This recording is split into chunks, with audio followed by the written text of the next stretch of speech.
Hi, I'm SJ, welcome back to my channel. If you follow me, you will know I am the very lucky mum of 2 boys and a baby girl. So many people have asked me about how I conceived and whether or not I did gender sway for my baby girl, and the answer is yes, I did. We did do the Shettles method. I'm just going to chat to you about that whole boy-girl debate, why we decided to gender sway, how we did it, how long it took us to conceive our baby girl, and how I feel about it in general now that I do have a daughter. Is it really any different? So if I could have designed my ideal family from the very beginning, I would have had a boy first and then 2 girls, mainly just because you want what you've kind of got in your own family a lot of the time, I think, and I'm one of 2 girls, so we had a very girly family. I wanted that for a little girl to have a sister, but we always wanted a big brother. So I kind of had designed this in my mind because I knew I wanted 3.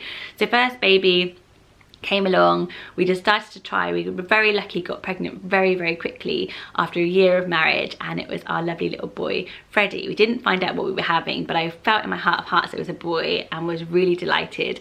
Everyone was happy about it. He was the most gorgeous thing. I heard no negative comments. But as soon as it comes to trying for your second baby, you start to get that niggling feeling of, okay, I would quite like now to have a baby girl. And I think that's the pressure that everyone else puts on you. I think we need to just stop these old-fashioned things that we say to mums of boys.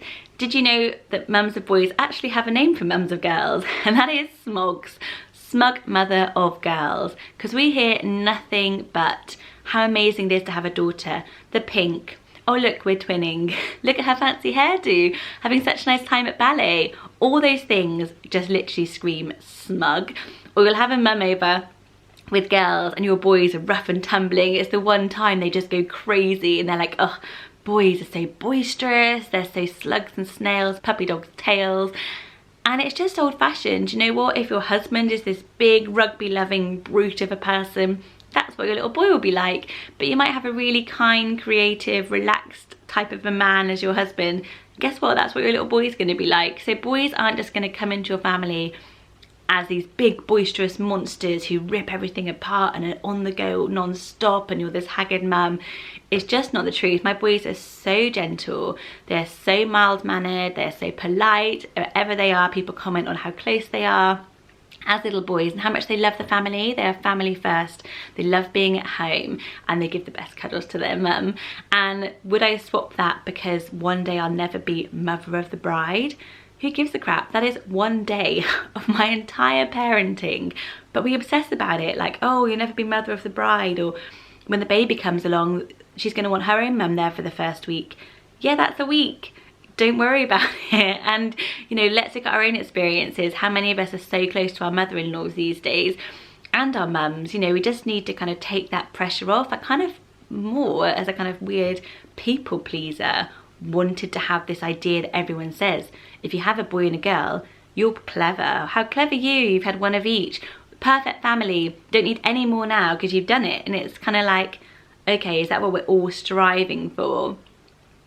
But there is the truth in it. You know, you do want to balance out your family a little bit, and I think most families, there's a mum and a dad, and we want to relive our own childhoods a little bit for our kids and kind of go through what we went through, and it's kind of easier to relate to maybe your own sex in that way. So baby number 2 was another baby boy. We didn't do any type of gender sway. We'd actually had a miscarriage in between number 1 and 2, and I'm pretty sure that was a baby girl. My heart just told me that was a girl from the second I conceived. When I got pregnant again straight after that, we decided to get pregnant straight away afterwards because we knew that all the hormones and pregnancy hormones in my body after the miscarriage would still be there. Emotionally, that was probably a bit of a mistake, but practically we went for it again right away and conceived Finn very close to having the miscarriage. And in my heart of hearts, I knew it was going to be a baby boy, and we decided to find out this time, but mainly because we wanted Freddie to know what he was having. We thought it would help him to know that he was having a brother or a sister. And actually in the gender scan, we were very calm, we were happy, we loved Freddie so much. Of course we knew we were going to love our next little baby boy. Happy to have, you know, that same-sex sibling for Freddie. But when we told everybody, I kind of felt like people wanted us to be telling them that we were having a girl. They really wanted that for us. I think people wanted it to be, you know, the pink icing on what would have been a pretty shitty cake with the miscarriage. But to be honest, we were really happy. When Finn came along, yeah, I did think, oh, imagine if he'd have been a girl. I did think that for quite a while, and I looked at him and thought, oh, imagine what would my baby girl look like? And you're so curious about the other gender. But I think whenever you have a baby, you're like, there's a lot of what ifs. It's a strange thing, isn't it? You're so in love with them, but I did wonder, you know, but I always knew I was going to have this third baby. With the third baby, I spoke to my husband and said, what do we want to have third time round? We were both relaxed. We knew we wanted 3 no matter what the gender was going to be, but we both agreed it would be nice to have a baby girl. We didn't have long hearts to hearts about it. It was very like just, okay. And I said to him, oh, I've heard about the Shettles method. Why don't we give it a go? So I ordered the book and read it all and had a chat to him about how to conceive a baby girl. And we decided to sway a little bit towards that way. Considering I was very impatient to conceive because all the other 3 pregnancies had actually been really quick, I'm going to link below a whole vlog that I did explaining the method in a lot of detail. But the essential thing to know about the Shettles method, it's all about timing when you try to conceive around the anatomy of the sperm, I guess. So girl sperm is very slow but lives longer than the boy sperm, which is very fast but dies out. To conceive a girl, you try to not have sex a few days before you ovulate. So the theory being that all the boy sperm is kind of looking around for the egg and dies. The girl sperm is still there when the egg comes down and you conceive a girl. Whereas if you wanted to conceive a boy, you do the opposite. So you wait for the egg to come down, you want to have that sperm there right away, then gets there quickly and conceives the boy. As I said, I've gone into this in loads of detail in the vlog, which I will link below, so you can really read all about it. But for us, we started trying in the January, and I found out I was pregnant at the beginning of the April, so it was a very quick pregnancy again, which was very lucky. So I kind of didn't know whether or not the Shettles method had worked, because I thought it was going to take us a long time. I do know people who've done the Shettles method for up to a year. Because it's quite hard, especially for a girl, because you're abstaining for so long of the month. We stopped about 6 days before ovulation and then shortened that to 4 days before ovulation, and I got pregnant. So it worked for us, and I didn't find out what I was having, mainly because of the so many comments I'd had when I had my second baby boy. I just couldn't face talking to all my colleagues, strangers, everyone being negative to me if I told them I was having a third boy. And you know what, I'm 110% sure that I would have had negative comments, even though I would have been pregnant and super happy.